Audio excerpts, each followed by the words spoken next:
बोले सत्यनारायण भगवान की जय।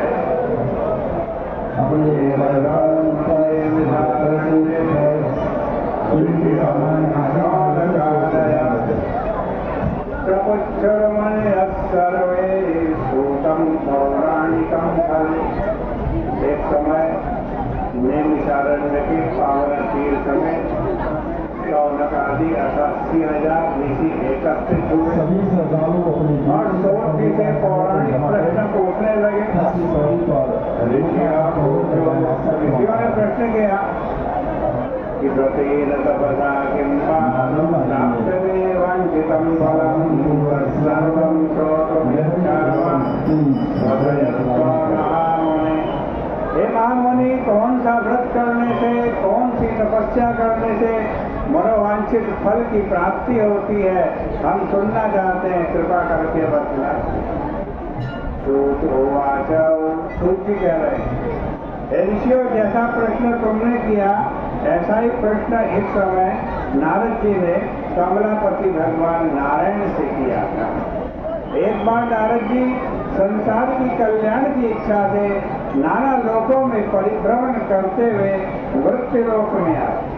यहाँ कर नारद जी ने देखा कि संसार के प्राणी नाना प्रकार के क्लेशों से, दुखों से युक्त हैं, नाना योनियों में उत्पन्न होकर के अपने पाप कर्म का फल भोग रहे हैं।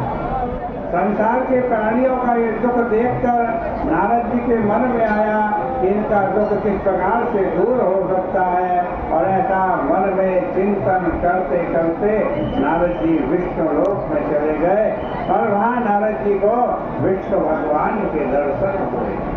तत्र नारायणं देवं शुक्रवर्णं चतुर्भुजं शंखचक्रगदा पद्म वनमाला विभूषितम्।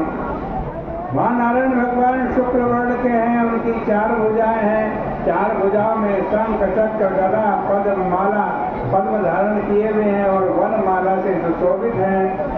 भगवान को देखकर नारद जी भगवान की स्तुति करने लगे। नमो वां मनसातीत रूपाय अनंत सत्ताय आदिमध्यांतहीनाय निर्गुणाय गुणात्मने सर्वेषामादिभूताय भक्तानां आर्तिनाशिने। हे प्रभु, आपको प्रणाम है।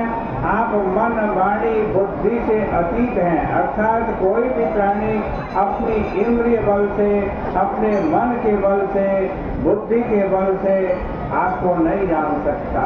कौन भगवान को जान सकता है कि सोई जान ही जेहि देहि जनाई। भगवान जिसको अपना स्वरूप दिखाना चाहे वही भगवान को देख सकता। इसलिए निरंतर भगवान की भक्ति करते रहो, तब भगवान की कृपा हो जाए, तब भगवान अपने स्वरूप को दिखाते। रूपायानंत शक्तये। प्रभु आपके अनंत रूप हैं, आपके अंदर अनंत शक्तियां हैं। आदि मध्यांतहीनाय। न प्रभु आपका आदि है न अंत है, इसीलिए आपको अनादि कहते हैं, आपको अनंत कहते हैं। और निर्गुणाय गुणात्मने। प्रभु आप निर्गुण भी हैं और भक्तों की कामना पूर्ण करने के लिए, जैसा इससे भक्तों का कल्याण हो, भक्तों की रक्षा हो, प्रभु आप वैसा ही रूप धारण करके आ जाते हैं। इसलिए आप निर्गुण भी हैं और सगुण भी। और सर्वेषामादिभूताय। प्रभु आप सबके आदि कारण हैं और भक्ता नाम आरती नाशिने। भक्तों के दुखों को आप दूर करने वाले। स्तुति सुनकर भगवान बड़े प्रसन्न हुए। नारद जी से पूछा, नारद जी तुम यहाँ क्यों आए हो, तुम्हारे मन में क्या है? आज जो भी तुम पूछोगे मैं उसका उत्तर दूंगा।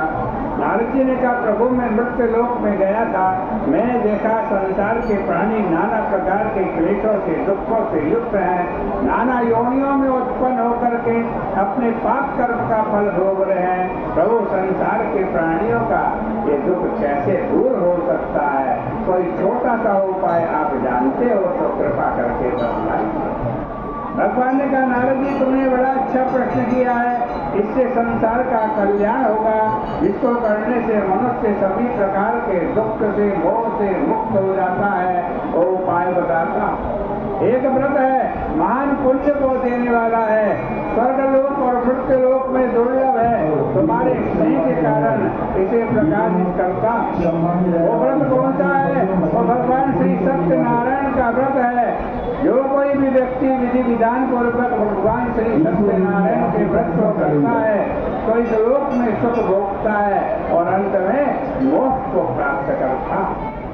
भगवान के इन वाक्यों को सुनकर नारद जी ने फिर पूछा, प्रभु इस व्रत का पुण्य फल क्या है, इसका विधि विधान क्या है, किन लोगों ने इस व्रत को किया, तब वो सब कुछ कृपा करके बताइए। ये व्रत कब करना चाहिए? भगवान ने कहा, हे नारद जी, ये व्रत दुख को शोक को नष्ट करने वाला, धन धान्य को बढ़ाने वाला, सौभाग्य को देने वाला है, उत्तम संतान को देने वाला है और सर्वत्र विजय प्रदान करने वाला है। और जिस किसी भी दिन श्रद्धा और भक्ति से युक्त होकर भगवान सत्यनारायण जी का व्रत किया जा सकता। घर में ब्राह्मणों को बुलाएं, बंधु बांधवों को बुलाएं, धर्म में तत्पर होकर भगवान के लिए प्रसाद बनाएं, प्रसाद को सवाया करें। सवाया मतलब जितना आपने संकल्प किया 2 मुट्ठी और ज्यादा डाल दिया, वो सवाया हो गया। आज कहते हैं फल प्रसाद में क्या है? केले का फल, घी, दूध, गेहूं का चूर्ण। गेहूं के अभाव में नाली के चावल का चूर्ण बनावे, उसमें गुड़ मिलावे, शक्कर मिलावे।